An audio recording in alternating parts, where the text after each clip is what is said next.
Well, there are three things that give the feeling of satiation or satisfaction, and that is fibre, protein and fat. And so I would also assess, yes, the protein's very important. So also is the fat. I'm not advocating a high-fat diet, but there should be a part of fat in the meal, maybe a little olive oil in the lentils, maybe a little olive oil on the potatoes, maybe some avocado, maybe finishing the meal with 8 to 10 nuts. There's some good fats to finish with. I'd also check to make sure the person is chewing properly. Sometimes when people are eating too fast, they're not accessing the nutrients in their food that they need. And the third point may be that their hydrochloric acid is low. And to boost hydrochloric acid, you make sure there's gaps between meals, make sure you're drinking between meals and not with meals, and taking the juice of a lemon or a little cayenne pepper before the meal, that can boost hydrochloric acid. Well, I look at it like this. I always look at it from common sense. I look at the fats that God made. We've got avocado, we've got coconut, nuts and seeds. They're an excellent form of fats. And then we look at history, and historically there are two fats that were made from the flesh of the plant. So they were easily extracted in a woman's kitchen, and that is the coconut oil. And depending on where you lived, if you lived in the South Pacific Islands, it was coconut oil. If you lived in the Mediterranean, it was olive oil. If you lived up in Alaska, up in Canada, it could be seal, it could be fish, and a lot of the northern European countries like Sweden, say Scandinavia, it was usually dairy fats like butters. So we now know that today the cows aren't healthy, so the animal fats aren't the best fats. So the coconut and the olive oil, they've been used for centuries. You can still access these two oils. They are the best oils, and science shows that. So what are the dangerous oils? The worst oils you can take are the altered polyunsaturated fats. So the very word poly meaning there's lots of empty spaces on the molecular structure of the fat, which means that when these oils are extracted and they're exposed to light, heat and oxygen, it basically destroys the oil. So what are your polyunsaturated oils? That's safflower oil, sunflower oil, peanut oils, your seed oils, your nut oils. And when you look in the supermarket, they're in plastic bottles, see-through. It doesn't matter because they've already been totally destroyed, because in the high heat to extract these oils destroyed the oils. And deep fried foods is usually done in these cheap polyunsaturated fats. Again, they're already destroyed before they're even cooked, but the oils become rancid, and a rancid oil is a carcinogenic oil.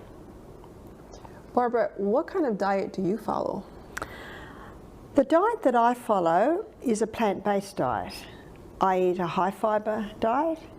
I eat generous proteins. I have legumes. In fact, some days I have them every meal. That's my two main meals. And I have fats, not a lot of fats. I might have a teaspoon of olive oil a meal. I might have a few nuts and seeds after every meal. I have a fruit meal and I have a vegetable meal. So my fruit meal is usually breakfast, where I might have 2 or 3 pieces of fruit, usually the sourdough spelt toast with a little olive oil and avocado, and either red lentils or brown lentils or black-eyed beans or scrambled organic tofu. And some nuts and seeds. That's my breakfast. Lunch is usually always a big salad, always some baked, steamed or stir-fried veggies, and again a legume dish.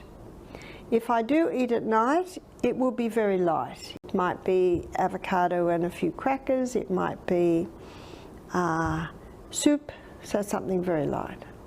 Is it okay to have desserts? Certainly is. I make my husband an apple pie. Try to do it once a week. But that apple pie is made with spelt flour, The apples are stewed, and just when I finished, I put some sultanas or raisins in them. I put them in the pie dish, put the top on and bake it, and we might serve that with a coconut cream or a nut cream. We don't have it every day, maybe once a week. So you're plant-based?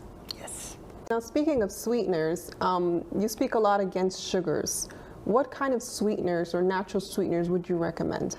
So the natural sweeteners that we use is either raw honey or maple syrup or palm sugar, also called coconut sugar, and that's just the crystallized nectar from the palm flower.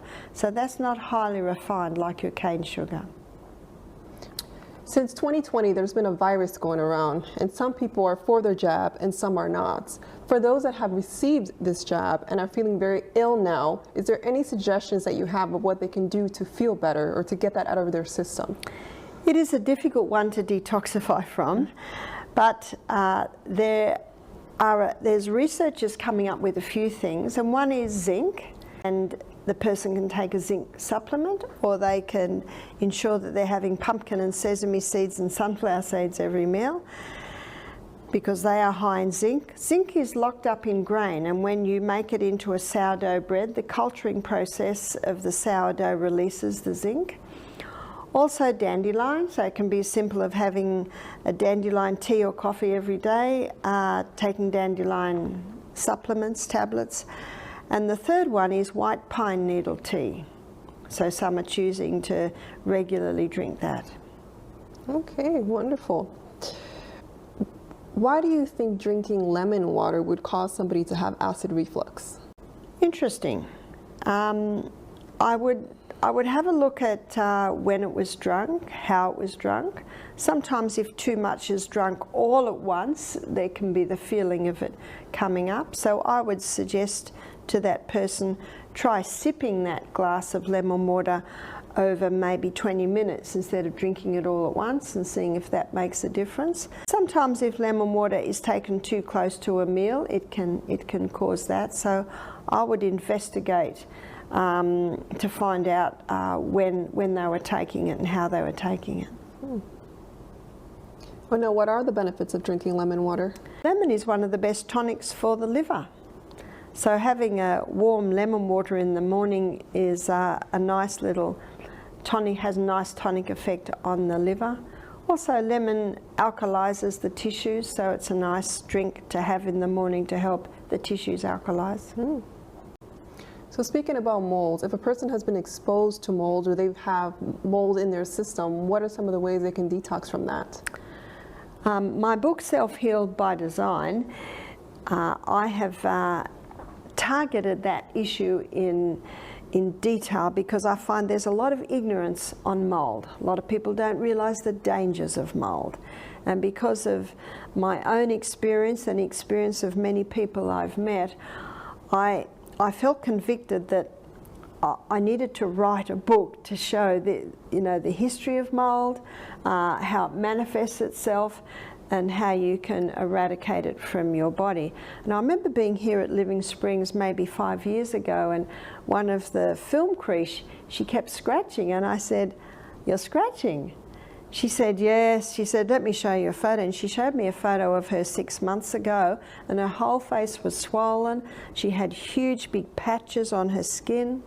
She said, "I was living in a trailer and I was getting sicker and sicker, and I was lying in bed and I looked at the end wall and I saw this black. And every day the black got bigger. There was a leaking tap between her bedroom and the bathroom. And so basically the mold was coming into her body, and it came out it manifested itself in her in these major rashes." Speaking about sweet things, would it be okay for somebody that's fasting to take a little bit of stevia in their lemon water? Would that make them break their fast, or would it be okay? No, it wouldn't. It wouldn't, because the thing that would break a fast would be fibre.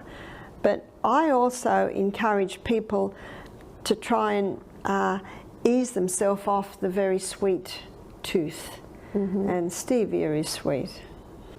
Now, Barbara, you are big on Celtic sea salt. You love Celtic sea salt. You take it regularly. Can you explain exactly the method? Is it something that you put in your water? Do you put it in your mouth first? How exactly can somebody take Celtic sea salt?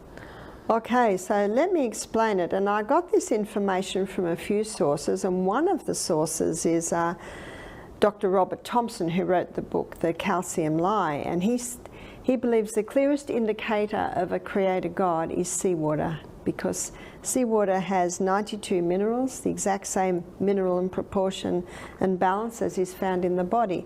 And the closest to seawater is Celtic salt. Celtic salt has 82 minerals. And Dr. Robert Thompson says, if you put a little crystal of Celtic salt on your tongue before every glass of water, he says all you're doing is replacing the minerals you lost yesterday in your urine, in your perspiration, in your bowel movements.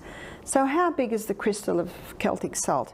Probably about the size of a sesame seed. If someone's not used to salt, I think I'd advise even less than that to get their body used to it. Celtic salt is a very wet salt because it has 3 magnesiums, and magnesium is a water-hungry molecule.